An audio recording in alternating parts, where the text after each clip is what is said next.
Өдрийн минь төргийа. За малын индексжүүлсэн даатгалын тухай хуулийг заашгүй бас тодорхой хэмжээгээр өөрчлөхгүй болохгүй байгаамаа. Энэ хууль бол яг бодиттой малчдаа дээр очихоор зэрэг бодиттой бас хэрэгжиж тэдэнд тус нэмэр болохоосоо илүү бас тэдний бас бохомдол үүсгэсэн ийм асуудал болчиход байгаа. Тухайлбал нөхөн төлбөрийн асуудал. Нөхөн төлбөрийг авахдаа тэр тухайн сумынх нь малын хорогдолтой уялдуулж өгдөг нь бас их өндрөл бэрхшээл болчиход байгаа. Дээрээс нь өөр аймгийн нутагт отор нүүдлэр явж байгаа малаа одоо гамшиг зодод алдчихад бас нөхөн төлбөрийг тоосч өгөхгүй. Үндсэн өөрийнх нь харьяа сумын одоо хорогдолтой уялдуулад өгдөг.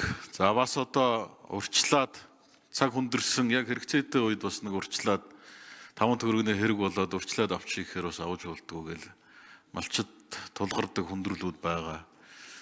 Тэгээ нийт малчтын нэг 10 хүрэхгүй хувь, нийт малын 10 хүрэхгүй хувь энэ даатгалд хамрагдсан гэсэн ийм судалгаа байгаа. Тэгээ эндээс харахад энэ хуулийг бол заашгүй өөрчлөх ёстой. Тэг учраас энэ өөрчлөлтөнд саяхан одоо миний хэлсэн малчид тулгардаг энэ бэрхшээлүүдийг хэрхэн засаж сайжруулахаар энэ хуулинд орсон байгаа вэ гэдэг дээр асуулт асууя. Тэгээд дараа нь тодруулъя. Цагааг үгүй өдөр бат гişүү. За Наранбаатар гишүүний асуултанд хариулъя.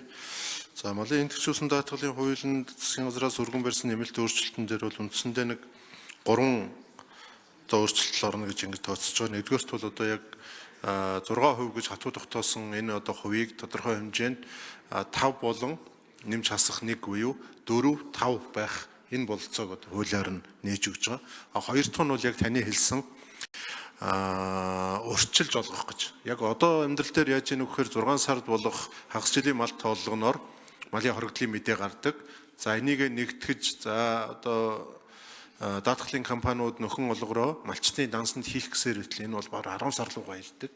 Тийм учраас энэ хуулийн бас нэг онцлог болох зүйл нь өөрчлөлт нь бол яг цаг хүндэрч байгаа тэр цаг үед энэ өрчилж нэг удаа олгоно гэдэг бололцоо байгаа гэдэг бололцоог нээж өгч байгаа. Энд бол нөгөө одоо ус цагуур орчин шилгээний газар статистикийн газрын мэдээлэлээр үндэслээд одоо олгоно гэсэн ийм зүйл энэ хуулийн төсөлтөөр бас орж байгаа гэдгийг би хэлье.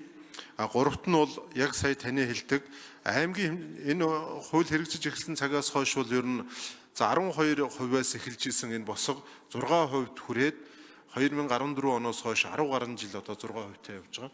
Энийг нь тодорхой хэмжээнд багасгаад мөн одоо 14 оноос хойш аймгийн хэмжээнд одоо малын хоригдлын дүнг бол ингэж авч үздэг. Тэгэхээр энэ нь одоо хуулиараа бол одоо сумын хэмжээнд одоо авч үзэх хэмжээнд одоо очиж байгаа. Тэгэхээр сум 330 сумын хувьд бол одоо босгоодох тогтно гэж ингэж бас ойлгож одоо болно.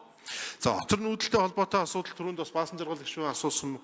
Энэ отор нүүдэлтэй холбоотой асуудал дээр бол тухайн одоо өөрийн харьяалагддаг сум багийн одоо удирдлагуудаа энэ малынхаа хоригдлыг хэдийгээр өөр нутагт явж байгаа, өөр аймаг, өөр суманд явж байгаа ч гэсэн одоо мэдэгдэх ёстой гэж ингэж бол бас үзэж байгаа.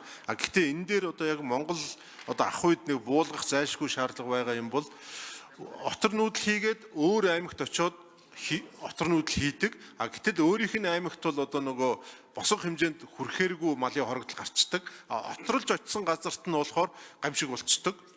Тэгэхэд энэ малчин одоо тэндээс авч чадахгүй байх нөхцөл бас үүсэж байгаа. Тэгэхээр энэ ажлын хэсгийн хувьд бол засгийн газраас өргөн барьсан хуулийн хөндсөн хуулийн заалтууд дээр л ажиллаж байгаа. Ажлын хэсгийн гишүүдийг яг орон нутагт ажиллахад бол сум битгий хэлбэр багаар нь гаргамаар байна гэдэг зүйлийг ярьж байгаа шүү дээ. Зарим сумын одоо хойтлын баг нь зудгүй байхад урдлын баг нь зудтай. Ингээд нийлбэр дүнгээрээ болохоор босх нь баг гараад идэг. Гэтэл малынхаа одоо 6 байтугай хувийг алдсан ийм зүйлүүд байгаа. Тэгэхээр энэ би түрүүнд хэлсэн энэ малын индексжүүлсэн даатгалын хуулийг өшөө сайжруулахын тулд энэ одоо малын гамшигын эрсдлийг бууруулах сан эдэр гэж бүр байгуулж Нандтын Наранбаатар гишүүн тодруул.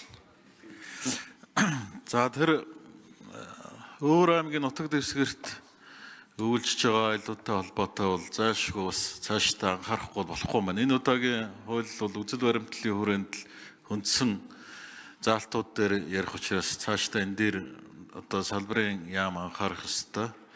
Яг адилхан зэрэгцээд байж байгаа хоёр айл байгаа.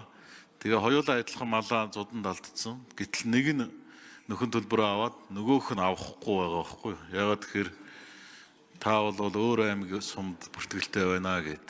Уг нь бол хоёулаа адилхан байх хэрэгтэй юм байна. Тэгээ энэ дээр л малчид бас гомдлоод байгаа. Тэгэхээр энэ дээр цаашдаа одоо онцгой анхаарч ажиллах нь зүйтэй юм а гэж. За санал байна. Тодруулах зүйл алах.